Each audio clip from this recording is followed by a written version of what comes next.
Naam, Mheshimiwa, ujambo? Si jambo bwana. Hapo studio kwema? Bwana kwema, kuko salama, hakuna wasiwasi wote mheshimiwa.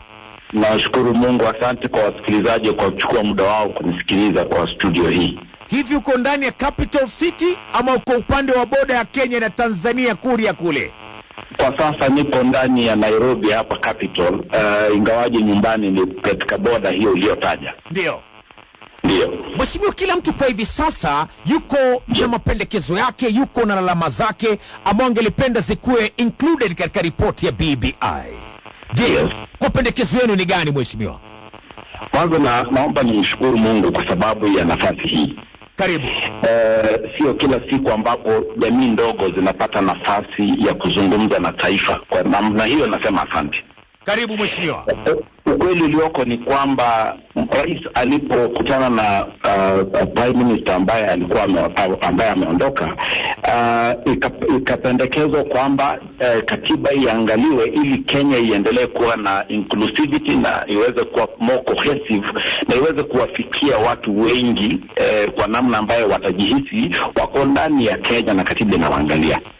Sisi tukachukua nafasi hiyo, tukajiangalia ndani kama Wakuria, tukasema kwamba ni mambo gani ambaye hayajaturidhisha, yani hayajatupeleka mbele, kwa sababu the principle ya devolution ni kwamba kuweze kuwa na watu waweze kuendelea, yani wakipata gain inawafanya wanaendelea hata zaidi. Ndiyo principle ya devolution.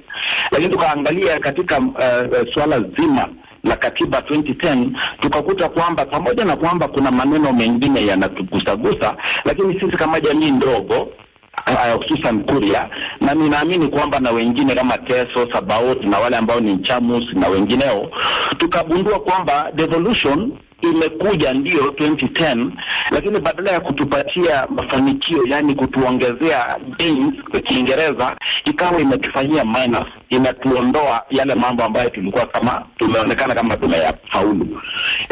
Ndio maana tukasema kwamba tukae chini, tupendekeze kwamba devolution hii japo ni nzuri, lakini kwa majamii madogo devolution imekuja kawakandamiza. Kwa sababu wakati ambapo tumewekwa katika counties kubwa inaonekana kwamba zile dominant communities, mfano sasa pale Migori, kati ya watu 1,000,000 ambao ndio population ya Migori 1.1 million, sisi Wakuria tuko 318,000. Watu 318,000 tukienda kwenye kura ya moja kwa moja, haiwezekani kwamba tutapata governor, haitawezekana kwamba tutapata senator, haitawezekana kwamba tutapata women rep, na ndivyo inavyoashiria hata sasa hivi. Ukiangalia tulikosa kila kitu, ijapo tu tukapata ile deputy governor, kwa sababu yule bwana aliyetaka kushinda akamchukua Mkuria ili akamjazie na kura zake. Kwa hivyo tunaona kwamba devolution haijakuja kutuongezea sisi, imekuja kutunyanyasa. Na vile vile pia mapato ambayo tuliyokuwa nayo kama municipalities, mfano tulikuwa na Kihancha municipality ambayo ilikuwa inawaunganisha Wakuria wote kwa pamoja, inaajiri watu wetu pale, inatupatia pato letu, tunajiendeleza kama watu wa jamii. Wakati devolution imekuja imetupilia mbali hayo, akaja huyu bwana governor akatengeneza municipalities zingine na kuiondoa ile Kuria pale Moshombe, tukajipata kwamba tuna minus tena pale. Na mambo mengine tu, yani devolution kwa ufupi kwa majority communities imependeza, lakini kwa minority communities imekuja ndugu yangu kutugandamiza. Proposal, kwa hivyo nyinyi mnaona kwamba katika hii ripoti ya BBI ambayo kwa hivi sasa ndio gumzo mtaani hapa nchini Kenya, hakuna chochote mnafaidika nacho? Sasa ndio tatizo Mshumbe. Tulipopeleka hoja zetu, gani hizo? Tupe hoja zako. Hoja ya kwanza, tunahitaji kwamba Kuria ikaweze kuwa county, yani tujitawale. Yes, na hoja ya pili ni kwamba katika ile kuongezewa idadi ya maeneo bunge, yani constituencies, vile pia tukapate, kwa sababu ukiangalia constituency ya Kuria West mfano, hiyo ina idadi ya watu 208. Katika Kenya nzima it is number 36 in terms of highly populated constituencies. Lakini kwamba unakuta kwamba pale tunahitaji kuona hiyo iwe included. Lakini muhimu zaidi Washumbe, tulistaja kitu kimoja. Wakuria wana msemo mmoja. Ukienda kuzungumza, hapana zungumza maneno mengi, hapana ropokwa. Ukaenda na idadi ya kitu kimoja tu, kusema kwamba sisi katika hii BBI hatutaki kuwachosha Wakenya na maneno mengi. Tukasema tuombe kitu kimoja tu, kwa sababu Wakenya wengi, jamii 44 za Kenya zitakuwa zina mambo ya kuzungumzia. Sisi tukasema tukienda na jambo moja, basi tutakuwa kwamba nafasi yetu imepatikana pale. Lakini Mwashumbe, hatukupata hiyo. Tumesikilizwa ndio pale Kisii, kwa Prime Minister akaendelea kuzungumza maneno ya shida zetu pale, na tukaenda Laiko tukafanya validation BBI 2.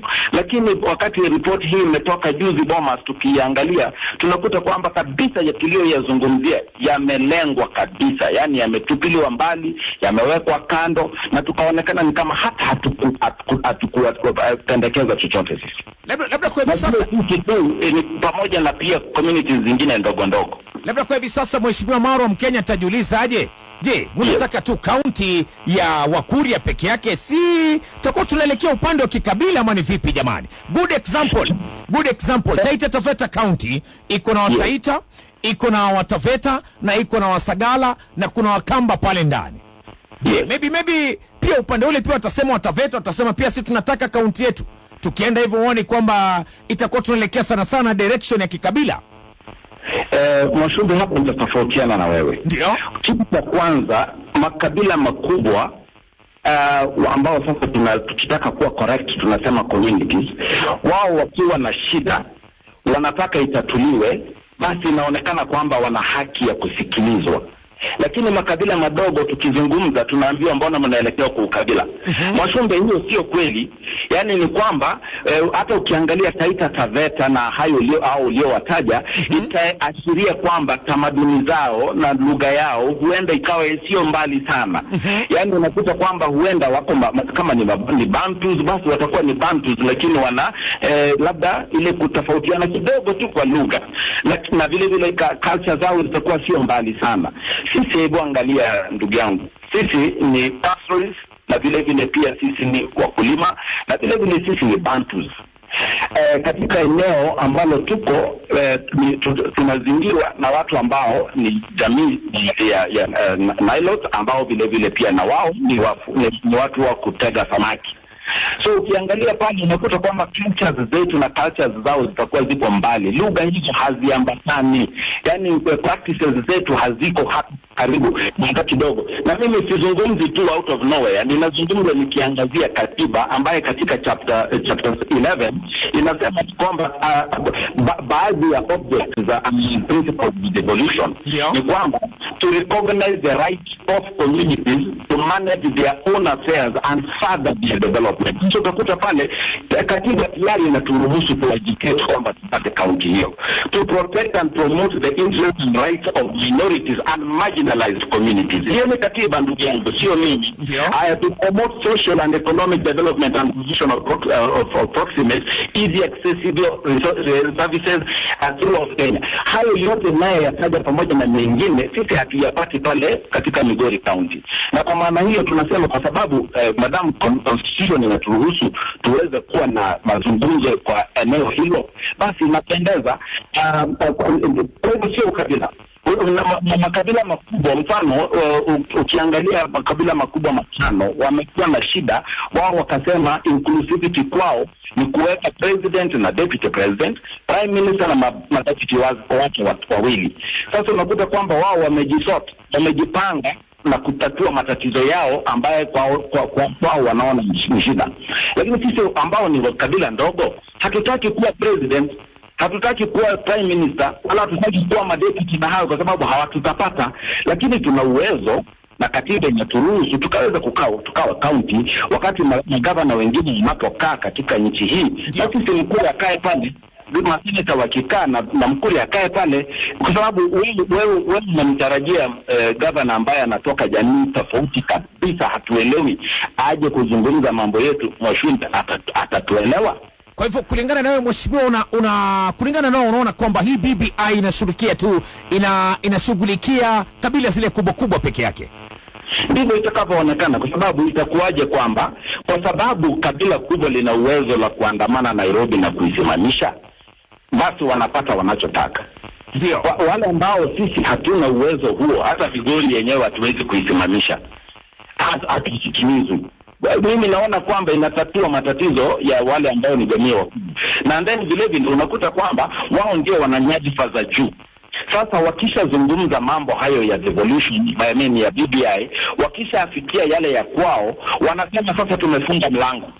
Okay. Sasa jamii ndogo tukijaribu kuzungumza, hata tunajaribu kuchungulia kwenye dirisha, tunaambiwa wewe toka hapo, mbona unachungulia kwenye dirisha, tunakula humu. Toka watu kutupigia kelele. Sasa matatizo ya aina hii ya Mwashumbe ndio yanayotokea. Ni hivi majuzi tu mheshimiwa amesema kwamba okay, ni sawa basi leteni mapendekezo yenu tuone ni gani ambayo tuta include katika BBI. Labda nyinyi kama Ukuria mmepata hiyo nafasi? Tulipata, tukapeleka mwanzo Kisii. Mwashumbe, ngoja nikwambie environment tunayo-operate sisi. Ndio. Kisii BBI ya kwanza, the very very first BBI rally, mimi kama mbunge nilipeleka mapendekezo ya Wakuria. Nilipokuwa nazungumza, hata sijaanza naanza kusomewa na Wajaluo.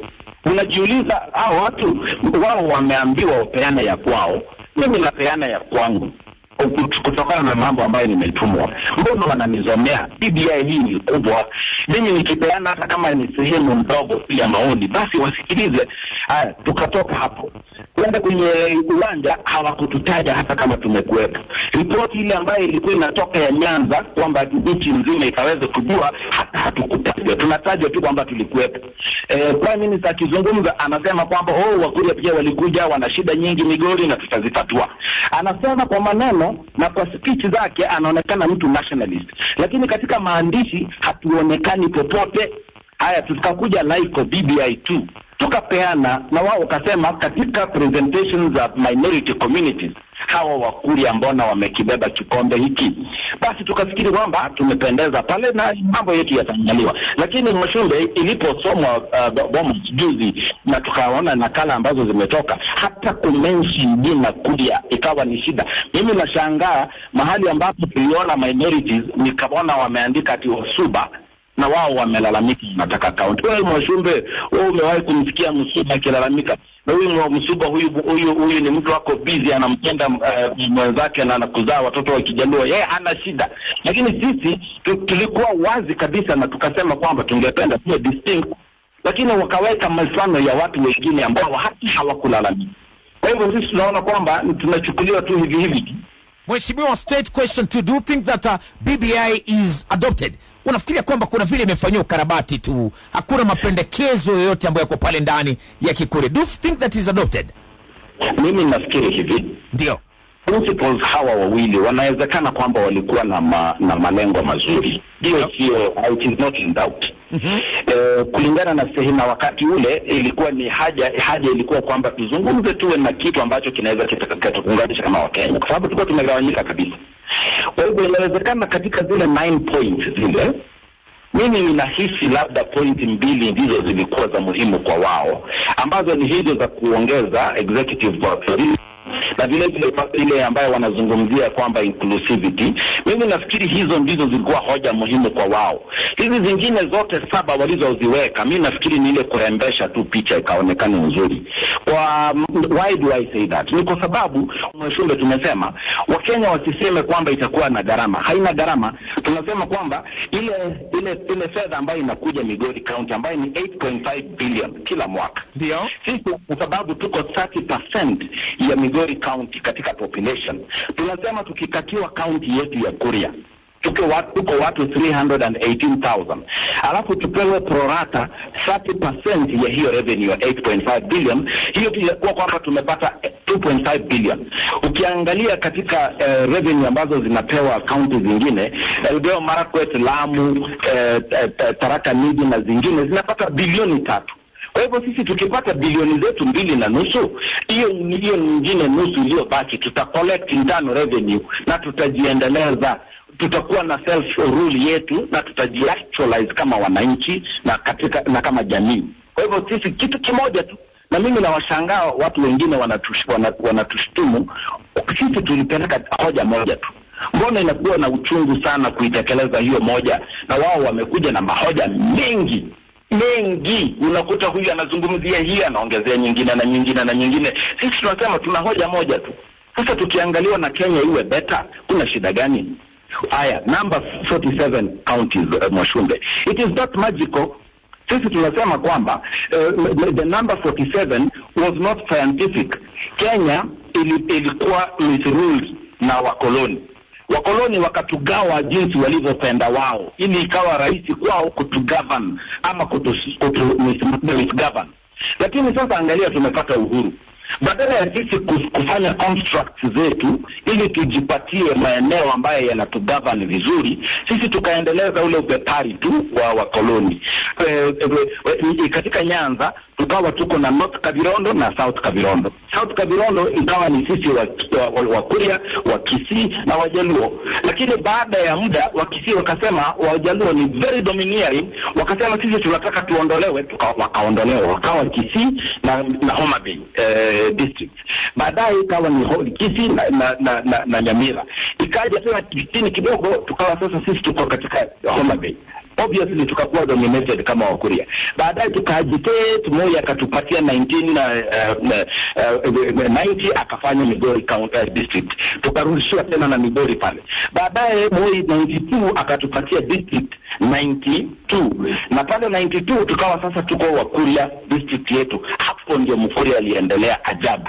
Alipanda mara moja. Lakini sasa angalia hili revolution. Ilipokuja ikafanya ile kukata.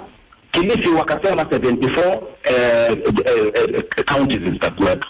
Lakini kwa sababu ya trade off wakazikata, wakasema kwamba pale Naivasha kwamba mgoja ziwe 47. Na what was the formula? Ati zile zote ambazo zilikuwa district kufikia 1992 December, basi hizo ziwe counties. Sisi maskini tukawa tuko district 92, lakini haijakuwa gazetted, ikawa gazetted 93. Hiyo tu ikatufanya tukawa nje. Unaona Mwashumbe, tatizo letu ni kwamba creation ya counties was not scientific, and therefore 47 is not a magical number. Inawezekana iwe na Kuria iwe number 48, Teso iwe number 49, Sabaot na wao kwa sababu wana matatizo similar na yetu ikawa number 50. Hata tukiifungia pale, kwani shida iko wapi? Na hatusemi kwamba pesa iongezwe kwetu, tunasema mahali tunagatuliwa kutoka ndio tupewe prorata, ndio ijisomo chetu tukaende kujipanga pale. Na nataka nikuhakikishie jambo hilo likifanyika, mwanzo Migori will be better, pili Nyanza will be better, na Kenya nzima will be better. Mheshimiwa, kwa hivi sasa vile mambo yalivyo, yes, ni kana kwamba BBI imefungwa. Maana yes, saini zinaanza kukusanywa. Yaani move katika level nyingine. Ni kana kwamba maybe huenda mapendekezo yako yale yote ambayo unataka ya Kuria kuwa na county maybe ikawa ni ndoto. So kama itakuwa ni hivyo, what next for you Mheshimiwa na community ya Kuria as a whole? Unajua ukienda safari na Shumbe, ndio unaweza ukajikwaa kwenye jiwe. Hauachi kulalamika. Jiwe halikusikii, lakini unalalamika tu. Unasema angalia ile jiwe. Sasa mambo gani haya? Na umejikwaa, unasikia uchungu. Sisi tutakuwa tumejikwaa, safari itakuwa ni kwamba itaendelea. Unajua Mwashumbe, Mkuria hajapata kitu kwa urahisi. Miaka hii yote tangu ukoloni, uelewe sisi tumeitwa watende. Wewe unashangaa mtu anakuja anatoka ng'ambo, anakuja kukuita wewe mtende. Mtende na maanisha nini? Sasa mtende ni kwamba ni mtu fulani, alafu vile pia kuna clan ndogo ya Wakuria karibu na Marbella pale, ambaye wao ni clan ndogo wanajiita watende. Sasa mzungu alipokuwa akifanya naming, ana name makabila, alianzia Mombasa huko kwenu, akawa name vizuri kwa sababu mlizoeana naye. Alipofika Migori akasikia lugha inayozungumzwa pale ikawa ni Kijaluo, basi akaandika hawa ni Waluo. Alipofika pale mpakani ya Waluo sasa na Wakuria, akauliza mtu wa clan hiyo kwamba nini ni kina nani, akasema mimi ni Mtende, kwa sababu alikuwa anataja ile clan yake ndogo. Lakini yeye ni clan ya watende ndani ya Wakuria walio wengi. Na ni kushangaze Mwashumbe, ni Tanzania tupo Wakuria 3,000,000. Yaani ile province ya Mara nzima ni Wakuria. Mwalimu Julius Kambarage Nyerere ni mojawapo ya makabila madogo ya Wakuria. Okay. Na wengine tu, yes, Sisi Tanzania sio mchezo, tutasema ni kama jinsi walivyo jamii ya Mount Kenya wa Kikuyu hapa. Kwa sababu tumeproduce president, tumeproduce na wakuu wa majeshi karibu 4, na ukiangalia vitu vikubwa kubwa tunavyo, wabunge walioko wa Kuria Tanzania sio chini ya wabunge 8. Kwa hivyo kwa ufupi ni kwamba tumeitwa watende kwa sababu ya mzungu kuwa na haraka tu. Katika ile meme yake anasikia tu. Kwa mfano wewe klani yako ya nyumbani, wewe utasikiaje kwamba hiyo klani ya nyumbani pale hiyo ndio inaitwa kwamba ndio wataita mfano kama wewe ni mtaita. Unaona kwamba hiyo ndio ilikuwa hivyo. Sasa katika hiyo misrule ya colonialism, sasa na sisi tukaendelea. Sasa Mkuria hajawahi kupata jambo lake kwa urahisi. Ni kubambana tu. Ni kuanzia kusema mimi sio mtende, mimi ni Mkuria, hiyo ni shida. Ilipiganwa mpaka Kenyatta ndio akatupatia jina letu wa Kuria. Haya, kupata division tu ilipiganwa, Kenyatta akatupatia division, na ilibidi wazee wetu Maisuri Tumbo na wengine wakatetea, wakasema tunaondoka, tunataka kufanya secession kwenda Tanzania. Ilimchukua Rais Julius Kambarage Nyerere mkutano na Rais Kenyatta, rais wetu wa kwanza, kuzungumza, na Nyerere akamuomba wasikilize hawa watu wana shida. Ndio Kenyatta akatupatia division inaitwa Kehanja division, na tukaendelea hivyo. Alipokuja Moi akatupatia district, Kibaki akatupatia district ya pili, ndio kalizaa Kuria East constituency. Kenyatta juzi, Rais President Uhuru naye juzi ametupatia district zingine 4. Yani inaonyesha desperation ya Wakuria kila mara ni kufanya agitation ili na wao wakafikiwe. Kwa hivyo swali ulilouliza ni kwamba wasipotusikiliza sasa, ni kwamba safari haijaisha, tutaendelea. We are a resolved community. We are so focused. We know what we want, and we will reach there. Because devolution envisages a situation where every community should feel like it has gained. Now, kama gain under the former constitution by being a district and a municipal na tukajitawala, why should devolution negate inaturudisha nyuma? So sisi tumesema hawa wakisema wamefunga, kwa sababu wana uwezo huo, wanaweza sema wamefunga, harusi si yao. Tutasema haya sawa, tuko nje hapa tunalialia, mkimaliza harusi bado tuko hapa tunalialia. Na siku nyingine kutakuja bwana na bi harusi mwingine, atafungua mlango Mwashumbe, tutaingia ndani. Na siku hiyo Kenya will be better. For us, for now, it is not yet Uhuru. It is not yet devolution. So siku Kuria itapata devolution. Siku Kuria itapata county na itapata devolution. Na swali langu la mwisho, swali langu la mwisho kabisa mheshimiwa, are you supporting BBI or not supporting BBI? Now that is the other problem. Ndio. Every time tukitoa maoni tofauti ama tunataka kuimprove hii document, tunaambiwa kwamba tunapinga BBI. You know, sisi kama jamii ndogo, ndugu yangu, na pia culture yetu, hatuna tabia hiyo ya kuenda katika mazungumzo na kifua kwamba tunapinga, kama utupatie hii hatufanyi hii. Sisi huwa tunakuwa very organized. Tunasema kwamba jamani, hili lingependeza kama tungekuwa na hili. So mpaka sasa hivi hatujafikia hiyo kwamba tuna support ama tunapinga. Muhimu ni tusikilizwe na tutatuliwe matatizo yetu. Kwa hivyo Kuria kwa hivi sasa kulingana na mko neutral, hamsupport hampingi. Sasa tutapingaje kitu akija kuisha? Unajua tutakuwa kwamba tunaruka mpaka. Yaani wewe unamuona msichana mrembo upande ule mwingine, alafu tayari hapo umeanza kupanga harusi hata hujazungumza naye. Ngoja tuende pale tuone kama itawezekana. Kama tutaona kabisa wamefunga, na tuiangalie jumla, tuione sasa wholesale. Unajua kwa sasa hivi tunaangalia interest yetu tu. Baadaye tutaona kama watakuwa wamefunga na kabisa wameweka ile lock, basi itabidi tutavuka wakati huo mto tukifika pale. Lakini kwa sasa hivi sisi bado tunaendelea kufanya ile tunaambiwa tunasoma. Na tumegundua hakuna chetu pale, tumeshagundua hiyo. Tunaendelea hivyo. Sasa tufanyeje ndugu yangu mnyonge? Mswahili anasema mnyonge lakini haki yake mpe. Hawa nao wanatunyonga lakini hawatupi haki yetu. Mheshimiwa unanifurahisha sana, lakini nimekupata mheshimiwa. Mheshimiwa, swali langu la mwisho kabisa, shule zinafunguliwa tarehe 4 Januari. Maoni yako ni gani labda? Mwanzo ni kwamba nimshukuru rais kwa hatua hii, kwa sababu watu hawawezi kuishi kwa hali ya sintofahamu kwa muda mrefu. Itakuwa ni kukiuka majukumu yake kama rais ya kutuongoza sisi.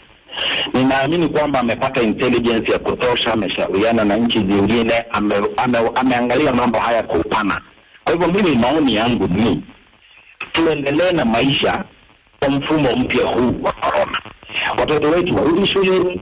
Sisi ambao ni wabunge, ninashukuru Mungu kwa sababu wengi wetu tumehakikisha kwamba katika kipindi hiki kimekuwa na matatizo, tumeweza kutumia muda huu kuboresha shule zetu. Zile ambazo ni za kuongezewa tumeongezea, zile ambazo ni za kufanywa renovation tumezifanyia, madawati tumetengeneza mengi kabisa ili tuweze kuparticipate katika ile social distancing. Tumeweka mfano, mimi katika kulia hiki tumeshughulikia mambo ya maji, kuchimba maji kwenye mashule na kuhakikisha kwamba watoto watakapokuwa wanarudi basi watakuwa na sehemu ya kunawa kwa mikono yao na kuwa na usafi huo, na vile vile kufanya ile rain water harvesting. Na kwa ujumla tu tumejipanga kuwa tayari. Labda kitu niseme kwamba serikali labda sitaki kusema kwamba wasiendelee na BBI, hela hiyo iende kwenye masomo, lakini mimi nafikiri common sense ingependeza kama tungezingatia zaidi afya ya Wakenya kuliko afya ya viongozi katika vyao vile ambavyo vinatafutwa kupitia kwa hii BBI. Asante sana mheshimiwa. Thank you very much for your time. Asante, namshukuru Mungu. Asanteni kwa kunisikiliza, wale wasikilizaji wote, na asanteni mandugu wawili hao. Kazi mnayofanya inapendeza na ninaamini kwamba Mungu atatuzidishia. Asante sana na Mungu awabariki sana. Na mimi nakutakia kila laheri katika safari yako, hakikisha kwamba Ukuri wamepata kaunti. Barikiwa sana na utuombee na utuzungumze, kwa sababu usipotuzungumza wewe hapo basi hatutasikika. Tuko mbele pamoja mheshimiwa. Pamoja sana, asante. Asante sana. Mheshimiwa kutoka Kuria pale vile. Mheshimiwa kutoka Kuria pale vile. Anasema kwamba basi safari itaendelea kuhakikisha kwamba imepata ile kaunti ya Wakuria. Kilio kile cha wale wanaitwa minority. Ndio. Hapa nchini Kenya yani. Ndio. Wakieleza hesabu zake pale kwamba ukiangalia anasema wamejumuishwa na wale wanaitwa majority. Ndio. Kwa hivyo zile faida zao nyingi wanazikosa wenyewe, wanashindwa kujidhibiti wenyewe, kujihimili wenyewe, wako tayari kupata kaunti yao, waweze kufanya mambo yao kivyao vyao hao wenyewe. Hivi maoni yako ni gani tukiendeleza katika mtandao? Do you think ya kwamba ni sawa hizi jamii pia ndogo ndogo pia sikiwa pia na kaunti zao, kama vile Wakuria wanataka kuwe na kaunti yao, Wasaboti wanataka kuwe na kaunti yao, Wateso wanataka kaunti yao. Mike Nyagoka, maoni yako ni gani? Mimi nasema hivi, ili kuongeza kaunti huwezi kuongeza kaunti moja. Kwa katika jinsi katiba ilivyotengenezwa lazima kuwe na odd number of counties. Kwa hivyo kama wataongeza lazima ziongezwe 2 ama 4 ili zifike 49 ama ziwe 51. Lazima ziwe odd number. Ndio. Sababu wakati wa kufanya uchaguzi lazima kuwe na ile +1 yes, ya kushinda ile. Kwa hivyo basi inamaanisha wao kipewa na hata Bungoma pia wapewe. Lakini kuna mambo mengine ambayo huwa yanazingatiwa katika mchakato mzima bila shaka, lakini kuna argument moja ambayo ilijitokeza wakati wa hawa walipokuwa na argue pale Migori kwamba awali kabla ya county walikuwa wamepewa district ambayo ilikuwa imewaletea huduma karibu, lakini sasa baadaye baada ya county kutengenezwa tena zikajumuishwa pamoja tena ikawa Migori. Kwa hivyo ni kama kurejeshwa nyuma. Kwa hivyo ni argument nzuri. Kwa sababu ili upate huduma zako karibu, pia kuna mambo mengine ambayo yanatofautisha hayo maeneo. Haina neno ni nzuri, lakini sasa kuna ule mchakato. IEBC ndiyo imejukumiwa, wanafaa kupewa hiyo nafasi watengeneze mambo yawe sawa.